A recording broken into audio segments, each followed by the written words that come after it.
The harvest season in Hebrew is called Ketzir. Everyone repeat Ketzir. Ketzir. I think these words sound so cool. Ketzir begins in May with the harvest of the barley, continues in June with the harvest of the wheat, and they would bring the harvest down and lay it out all over this threshing floor. And threshing is a process in the Old Testament often done by hand with a flail, like a stick with a rope on the end and another stick, and you just beat it to separate the chaff from the wheat. In this time, it would have been done more with a sledge, like that. And you can see on the bottom of this board here what the bottom of that sledge looks like, so I don't have to pick it up.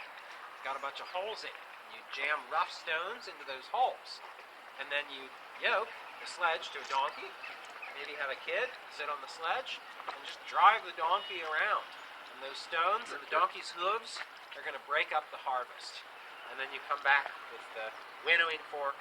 John the Baptist talks about the Son of Man coming and his winnowing fork, and you just toss the harvest up into the air in the evening when there's a breeze, and the breeze will blow the chaff away, and the wheat will land right back down, and you grind it up by hand and make bread, your daily bread.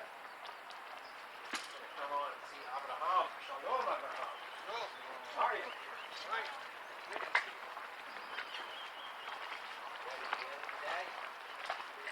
Everyone say shalom to Abraham. Shalom to Abraham. Abraham is our wonderful shepherd. This is our sheepfold, and these are our lovely sheep. We shear them before the hottest point in the summer, so they get to cool off a little bit. We're going to show you later on how we use their wool. Yeah. The sheep are very unusual today. Two of them got in a fight, which is the first time I've ever seen it happen.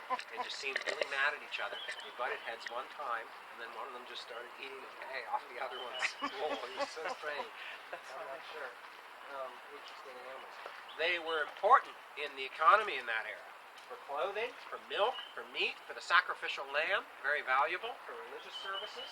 And they are important in the biblical tradition in the Old Testament. The Lord is my shepherd, I shall not want. We hear about them many times, and we hear about God as pastor, as the shepherd of the sheep. And in the New Testament, Jesus enters this tradition. Jesus says, I am the door to the sheepfold. Jesus says, I am the good shepherd. These would have been profound religious claims in the Hebrew context, in which God claims this way in the Old Testament. And right near the end of his life, in Matthew 25, Jesus talks about the separation of the sheep and the goats. So he says, and I'll abbreviate somewhat, at the end of time the Son of Man shall come in all his glory with all his angels, with all the nations gathered before him, and then he will separate people as a shepherd separates the sheep from the goats. Sheep on his right and goats on his left. Anyone know the difference in attitude between goats and sheep?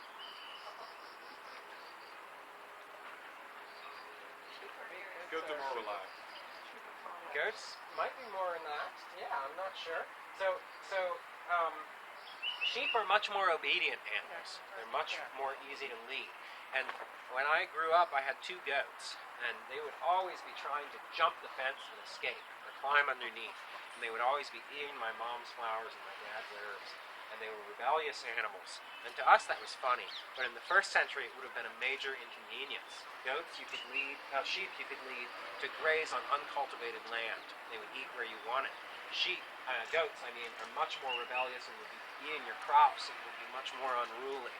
So to farmers, this was a major difference. And Jesus is talking about obedience here. He says that the Son of Man shall say to the faithful sheep gathered on his right, welcome to the kingdom prepared for you from the foundation of the world.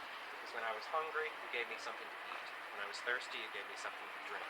When I was a foreigner, you invited me in. When I was naked, you clothed me. When I was sick, you cared for me. When I was in prison, you visited me.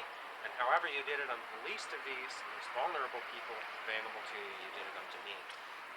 Is what he says all through the passage. Thank you, sheep. Thank you, Abraham.